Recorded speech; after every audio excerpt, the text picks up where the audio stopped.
This is presenter secrets between each other. Jennifer Sullivan, Chief Learning Officer at PerkinElmer, was on a recent webinar with us, and thank you very much for that, for a longer version of what she's going to share with us. But what you'll hear is a journey of moving from a traditional delivery of learning to a digital journey and at a leapfrog.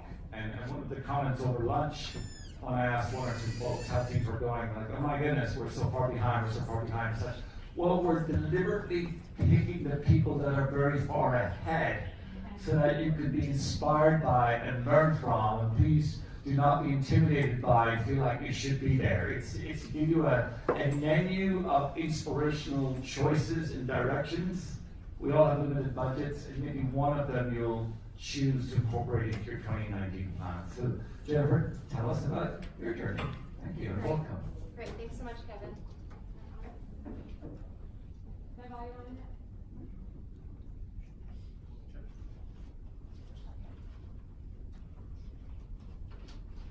All right, great. Well, thank you, Kevin, and thank you everyone for being here. Thrilled to share with you our journey at PerkinElmer. As Kevin said, I'm Chief Learning Officer at PerkinElmer. I want to quickly introduce you to who we are, because some may know our company and some may not. We're a life sciences company, and our mission is really innovating for a healthier world in three main areas. We want to create healthier families, improve quality of life, and also sustain health and longevity. We do this through imaging, detection, and other type devices that support our clients in these areas. We are a 12,000 person employee base, and we're distributed around the world. And that's an important part of our challenge that we were faced with, because we are a global organization, but still only mid-size. And so distributed across 37 plus countries created a unique challenge for us in thinking about how do we reach our learners in a scalable and highly impactful way. So when contemplating how to kind of frame up this presentation, Kevin and I just explored together how to give you 5 key questions that really showed the arc of our journey at PerkinElmer, and what might give you some questions to consider when you're contemplating what sort of journey you want to go on relative to learning. Very quickly, just to kind of size up and kind of tee off of what Kevin just said, for all of you that might be thinking, oh wow, AI, or oh wow, kind of huge leaps in learning experience. When I joined PerkinElmer just under 2 years ago, I inherited a learning strategy that was just about 100% classroom-based. And I also inherited a very small budget. And so what I'm sharing with you all today is doable. It's doable with grit, perseverance, and vision, which my team, which up here, we all set out to do. It does not take 7 figures, and it does not take a sea of people. So just to have that context, what we did here, we did lean, and we also did on a moderate budget, and we're continuing to run that way as we're now scaling what I'm going to show you across the globe. Okay, so the 5 questions then. These are the 5 questions that really framed up for us how we were thinking about things. Number 1, we needed to be crystal clear that there was a business challenge that we were solving. If we couldn't anchor it in a business need and priority, it wasn't going to get off the ground. Secondly, we wanted to make sure that we really knew who the learner of PerkinElmer is. How do they want to learn? And what's the type of learning experience for them that would be highly impactful and valuable? Third, and Kevin already gave away the answer to this question, probably you already know since I'm here, we had to decide, were we going to incrementally improve our learning strategy, or were we going to leapfrog it and truly transform it? Hint, we transformed it. That's why we're here today to talk to you about it. But it's a key question in deciding how far and how fast you go relative to your learning strategy and innovation within it. Fourth, as we transform, who are the partners, strategic partners that are truly ready to lead? As I mentioned in the previous slide, we're a global organization in over 37 countries. Language was important to us. The ability to scale and engage across a global footprint in emerging markets was important. And as we saw on the slide earlier today from Jean, there are a lot of exciting partners out there. They're not all ready. So figuring out how you discern who's ready to play for your company's needs is critically important. And then lastly, how do we measure success? I am passionate and adamant that we have to have strong learning metrics to tell story back to the organization about the impact that we're having. You know, I used to joke with my team when I delivered a lot of classroom-based learning, I don't care about butts and seats. In the reimagined technology world, I don't care about click-through and time on a video. It's the reimagined butts and seats. We have to be equipped with data as learning professionals and learning leaders to have truly impactful conversations in a business-oriented way. So I'm going to talk to you about how we equipped ourselves with that. All right, so very quickly then, what was the business challenge that we saw at Perkin Elmer? And I'm going to populate these and just kind of give you a quick headline. This gives you the landscape that we inherited about a year ago when we decided it was time to go on a new journey. First and foremost, we went out and we talked to our managers around the globe. We pulsed them through survey format as well as focus groups. And we learned what were the top business challenges, which you can see here. Number one, being attracting and retaining talent. Number two, responding to technology transformation. And number three, speed of change. I would argue these are still the same a year later and probably all the more heightened. We also looked at the data from our engagement survey. We call it My Voice, really the voice of our employees. And we learned from them, their top three drivers of engagement were all in the hands of the manager. Number one, wanting regular and continuous feedback. Number two, feeling valued. And finally, number three, wanting career growth. So we had a huge opportunity at Perkin Elmer. If we could equip our managers to do that well for our employees, we know their engagement would go up, which would in turn do good things operationally from a productivity standpoint, etc. On the right-hand side, the evolving workforce. This is not unique to Perkin Elmer. It's probably your story as well, which is particularly as you are growing globally, but then also compounding that with the evolution of the workforce from a generational standpoint, we have some very real challenges. When it comes to learning and our learning professionals, as we're becoming more and more global, there are a lot of complex dynamics that we have to think through, particularly when you start to layer in technology.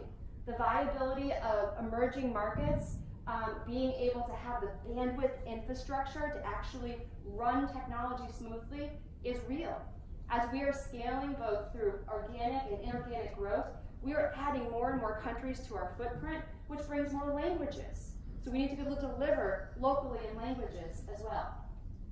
And then lastly, we've been talking some today about the evolution of the workforce from a generational standpoint.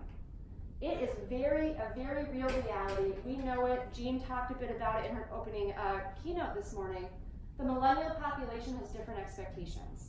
And if we don't start to prepare our employee experience to support those expectations in our learner experience, we will not be competitive in the talent marketplace. So we looked a lot at that. Lastly, we looked at the learner experience, and we actually partnered with CEB. They have a learning culture monitor, which is a fantastic tool that enables you to go out to your organization and actually pulse through many different lenses. What is the learner experience today? Where are your strengths, where are your gaps, and where are your opportunities? A couple of headlines that we learned from that. One is that our employee population was ready and eager to learn, which was good news. High favorability of wanting to learn and grow. And yet the feedback was very clear that our learner experience was quite poor a year ago. We had very limited access to resources online or through technology, almost 100% frankly based delivery of classroom-based learning. And because of that, and across 37 countries, we weren't reaching the majority of our learners. So our penetration rate annually was very low. So this is what we inherited a year ago. And my team, as we were staring at this, we said, okay, where do we start? And how do we start to transform to get a much higher reach of our learning experiences? When we looked at this, we decided where we needed to start for our organization was the manager.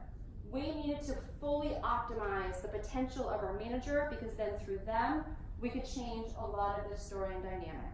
They could drive the engagement drivers, but they also could create the ecosystem and the space for learning for all of our employees. So that's what we went after, was our manager population. So then who is our manager learner and what type of learning experience do they want?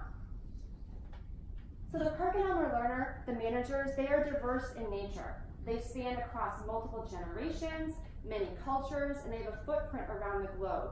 So trying to distill from them really who are they that we could start to create a design set or set of design criteria through took some effort and work. Again, we surveyed them, we also ran focus groups, and we eventually distilled 5 key design criteria that became critically important for us to realize in the learner experience that we were creating. Some are probably relatively common, but a couple I want to double click on being practice. And before I do so, I also want to disclaim the charge that I gave out to my team, which is we know we've got to get tech enabled, we know we need to go virtual to scale, but we cannot give up on what we all know and love is both impactful and desired from a classroom-based experience. So the charge I gave out to my team was, we are not just going to go leap into virtual learning for the sake of virtual learning. We are going to seek to transform the classroom experience into a virtual environment. So we're going to take the best of classroom learning, which is many of these elements: high engagement, highly interactive, robust practice, role play, deep exercise, classic table discussion, networking, building relationships with those you might not have met otherwise, contemporary content, but then we're going to add accessibility. So when you look at those first 4, traditionally we do that in the classroom, particularly when it gets to behavior change learning and requiring robust practice, exercise, and role play. Throughout my career, I've said, okay, we've got to bring them in. That's got to be in the classroom environment. That number 2 was the nut we were trying to crack with this whole strategy in this pilot was, can we do high impact practice, robust exercises in a virtual environment? So that's kind of the key differentiator here that I think many of the kind of learning platforms that are out there today, many of the technology providers haven't figured out how to do yet. So we went out and really canvassed the ed tech market to figure out who is starting to head down this path, who could we pilot and play with and kind of explore together how to get at true behavior-based learning in a virtual environment. Very quickly, since I'm amongst learning friends, I also wanted to share with you kind of the adult learning pedagogy that we built into this learning experience.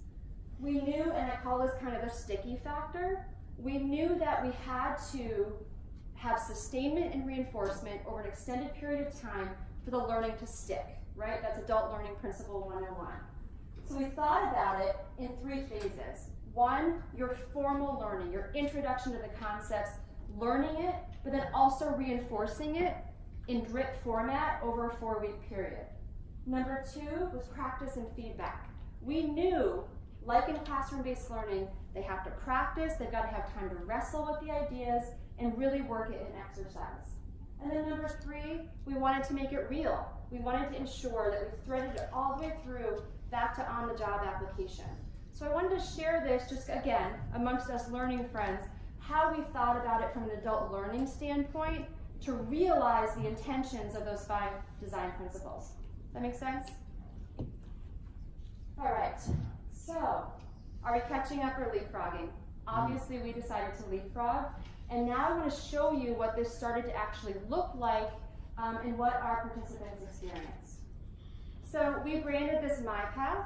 This is actually becoming kind of our overall learning brand for Perkin Elmer, really wanting it to feel customized and real to the individual learner, and yet scalable broadly across our organization. So again, what is it? What MyPath is, it's a virtual learning journey where we took the best of the classroom experience and we transformed it using cutting-edge learning technology as well as world-class content. What the participants then engaged in was a 10-week pilot where they engaged in 2 4-week learning journeys. I'll show you a little bit more about those in a moment, where we asked them for anywhere from 2, 3 to 4 hours a week of their time. We split that up where about 1/3 of it was in synchronous format, where they were live virtual with us for about 90 minutes. And then the remainder of that time was asynchronous, self-paced study, exercise, and application on our learning experience platform, which is NovaWeb. We targeted a wide spectrum of manager for our pilot. Ideally, we are going to have differentiated curriculums over time for frontline, then more seasoned manager and executive. But we purposely brought a wide spectrum into this pilot, from frontline all the way up to senior manager globally, because we wanted to test the experience to see where it fit best and if it could run the gamut. We had 23 countries represented in it, and we had, I think, about 8 different languages of people who some English was a second language. So we also tested that. We just went all in. You know, let's just give ourselves every problem. Let's try to test it all at once, right? Why not? Go big or go home, right? And we did fund this centrally from a pilot standpoint. Now that we're scaling, we are going into kind of a blended funding model where infrastructure will be central, and then we'll be doing a kind of per participant chargeback model as we start to scale it. So what this thing then looked like is we had both structured and also individual self-paced learning content journeys. These were our 4 content areas. The first 3, leading through change, coaching and feedback, and communicating for impact and influence, were designed into 4-week-long structured experiences. Data-driven decision-making, we purely provided a curated content library that they could kind of access on their own to also test with our pilot group. Do they have to be fully structured to do the work, or can we give them a library and they'll go play? Our major learning was, for right now, they need structure. Our actual engagement in the go play by yourself was not as high as we wanted it to be. So the structured experience, in essence, was 4 weeks where at the beginning of each week they would come into a live virtual format. A 90-minute session. We used Adobe Connect for our live sessions, where on week 1 and week 3, it was instructor-led content, teaching much like in a classroom, and also using the breakout functionality of Adobe Connect to send them into discussion groups. Week 2 and 4, they came into that same environment, but we actually ran a really robust practice lab, where again, we used the breakout functionality where they did role plays, they did robust exercises. We did everything I would do with you here now if I had more time with you in a classroom environment. We did it all virtual, and it worked. So that's kind of the headline, which is super exciting. The rest of the work they did asynchronously through NovoEd, where they did exercises, they had discussion groups, and they also did some very robust practice of the skills they were learning. So take change leadership for a moment. One of the key skills and models that they learned in that was a change leadership messaging model. So how do you talk about the what, why, and how of a change? We had them actually, through a platform environment with their webcam, deliver their final change message, get it received by a learning coach, where the learning coach then sent them a video back with feedback. So we slow played the role play, is what I like to call that platform element. And we also purposely took content that was behavioral based in nature. We wanted to wrestle with this technology stack through content that traditionally I would have taught in the classroom. And what I'll show you in a moment is the results, which proved out that this worked. It was high impact, it was highly engaging, and we saw some really exciting results in kind of initial indicators of changes of behavior. But first, I want to give you a little bit more concrete insight into who we engaged on this journey, and who, from my vantage point when going out to the ed tech market, was really ready to take this leap with us. So NovoEd, what is and still is, a very strategic, critical partner for us. I kind of think of them as the concierge of the whole journey, end to end. So they are the home base of where our learners go to be told kind of what's next up, what's coming up next in their journey.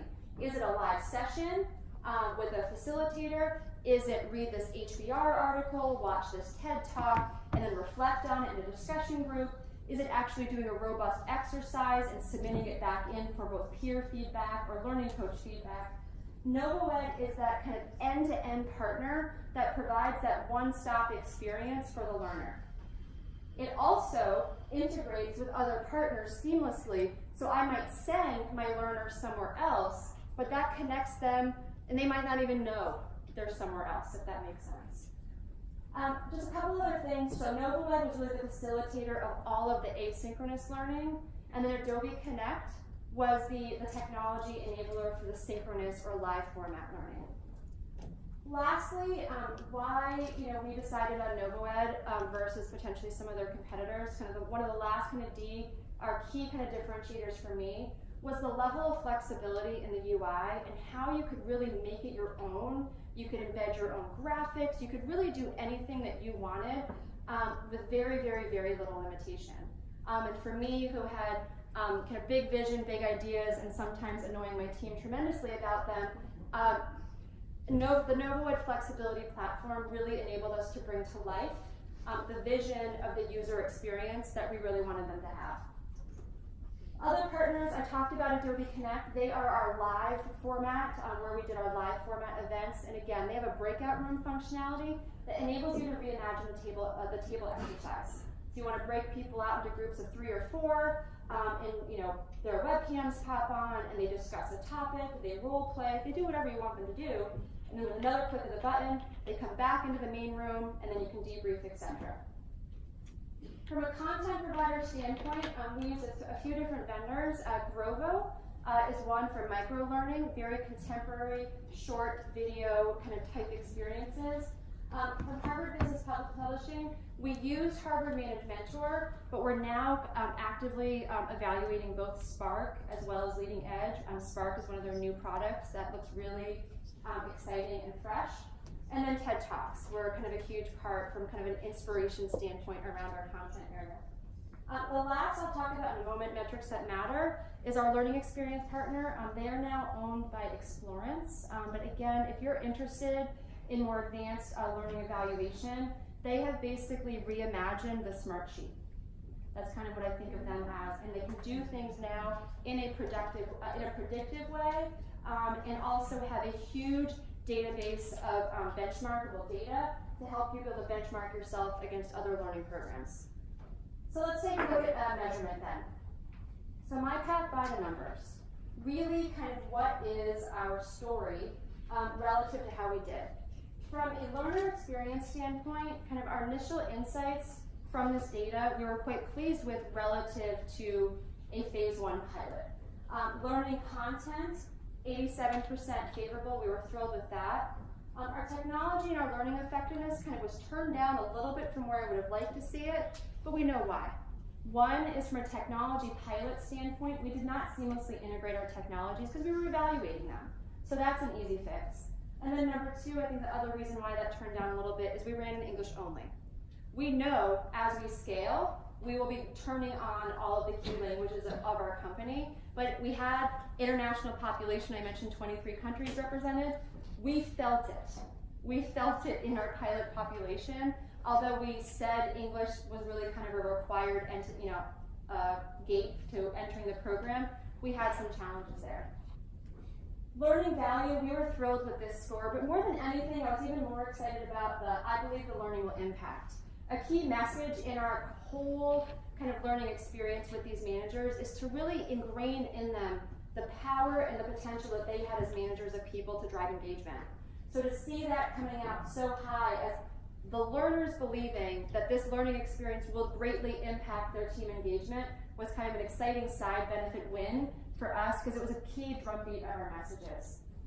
Lastly, from a Net Promoter Score, again, this is where Metrics That Matters database and benchmark data was really just great for us to see and validate for us that we're on the right track. So the Net Promoter Score industry benchmark by Metrics That Matter is an NPS score of 36. That number sounds really low, so let me quickly describe it for those of you who may or may not know how NPS is calculated. It basically asks the question on 0 to 10, how likely are you to recommend this to a colleague, a friend, a peer, etc. Net Promoter Score is calculated by taking all the respondents that gave you a 9 or 10 and subtracting all the respondents that gave you a 0 to 6. So 9 to 10 is considered to be your active promoter, 0 to 6 is your active detractor, 7 or 8 is neutral, so you throw them out. So Metrics That Matters industry benchmark globally is an NPS of 36. For all 6 of our sessions, we at least met benchmark, and then for our top 3, we dramatically exceeded the industry benchmark by Metrics That Matter, which at the time was a Gartner entity. So that is our story. Where we are headed now is we are now building out the model to scale this globally, to put infrastructure in each of our regions to be able to deliver in local language where needed, and also local kind of cultural context. And then we're also now building out the roadmap of content beyond those first 4 areas, and we will be launching much more broadly in a city near you very, very soon. So I think, yes, Kevin, my last slide for you. And I actually wanted to kind of jump off of what our last presenter said at the end of, now's the time to take a step. I'm going to push it one step farther and be even more provocative, which is, as learning professionals today, if we don't all start risking our jobs, we're going to risk our jobs. It's the time now to transform learning. For us to be relevant, for us to have an impact for our organizations, we have got to all leapfrog and be cooler, better, faster, hipper, more impactful than YouTube or fill in the blank with whatever else. So now's the time. I challenge all of you, and that's it for me. So I think I just have a get off the stage question slide. I'm not sure, Kevin, how I'm doing on time, but happy to take a question or two. Now we have time for some questions. That was great. Thank you, Jeff. Hi, this is Sahil from Alio. Excellent presentation. It was very structured, right? It looked like you had a plan, you executed on it, and it went perfectly. My question tends to be the opposite. What were the surprises or the challenges that came up that would be helpful for people here to learn about? Absolutely. So I'd say one of the biggest challenges that came up, some of which we have control over, some of it is just the reality of the state of the world and state of kind of the ed tech market, was the stability of the technologies around the globe. My company is growing in the emerging markets. China and India are critical countries for us. Quite simply put, the bandwidth infrastructure in those countries down to the city or municipality area where some of our buildings are isn't as strong as I want it to be. And so we had instances where, we had one facility in particular that, it was just move heaven and earth to pray that their internet connection was stable enough for our live sessions for them to work. So that was, some of that is out of our control. Some of it, we work extremely closely with IT, and we're continuing to work with IT to give the oomph to our infrastructure, our IT infrastructure, and the bandwidth speed needed for some of these ed tech platforms to run as smoothly as we want them to. I'd say that was probably the biggest that we had in this, and some of it we can control from based on everything that we learned, and some of it, quite simply, is time of both the the infrastructure within some of these countries to improve, and then some of it is also still the ed tech market continuing to grow and mature as well. That was probably, my whole team's right here. I think that was probably our biggest kind of gulp moment through all of it, and we couldn't totally remove the challenge. We had to work around it. Can you just point out your other team members so people have questions? Right up here. You guys want to have Christine? Christine was technology. Technology. Susan right here, co-designed and facilitated. And also I'll just mention Donna right here is a fabulous partner. Her firm is Intellikey, fabulous partner on actually helping us design within NovoEd as well. Yeah. Jennifer, thrilled to see this. We similarly are starting with managers. You mentioned learning coaches when you make the video and send it back. Be curious, who are you using for the learning coaches? Is it managers, members of your team? So I'll tell you what we did, and I'll actually tell you that's an area that we're advancing as we prepare to scale. So what we did is we had a community of HR business partners that played the role of learning coach, that basically received the videos through the platform, watched them, gave them feedback, both video feedback and also written feedback, and sent them back. As you can probably imagine, from an administrative standpoint, that's a big time suck, and also from asking others to do things and chasing people, it became, administratively less than fun.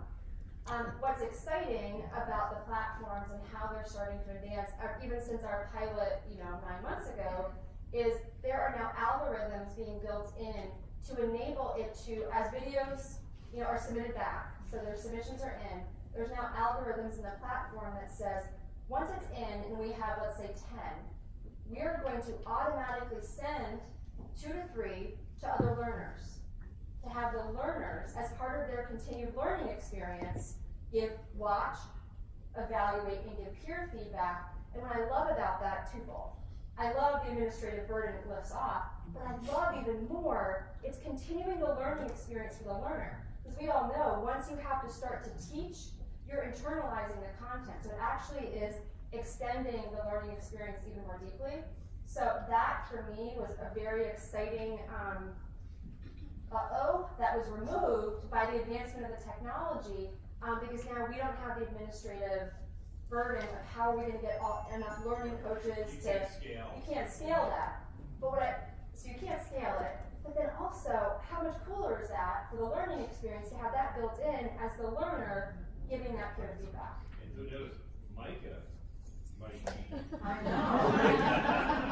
Send her video. If we could get Micah into this, absolutely. Oh, Lisa from Fidelity. Yeah. Thank you for sharing this fascinating story. So one of the things as you go to launch this and really put the strategy out there, I'm curious as to what percentage do you see it being cohort-based, more push than a pull strategy? Absolutely. So right now, we're still looking at deploying it in a cohort model, but we have built the delivery strategy so that we could be running 8, 10, 15 cohorts at a time, because we're building out a staff augmentation model in each of our regions that we can turn on based on the demand that we're seeing. So right now, it will be run in groups of 40 to 50, but we'll be collecting those names through open enrollment process. So it's not being run, like a hand-picked selection process. So this truly is meant to be our open enrollment, broad-based management development strategy. That business HR will be helping their client groups determine, is this the right solution or offering for you? But we're not concierge white gloving it like an accelerated development program or hybrid program. Great, thank you very much. Great, Thank you thank very you. much, Jennifer.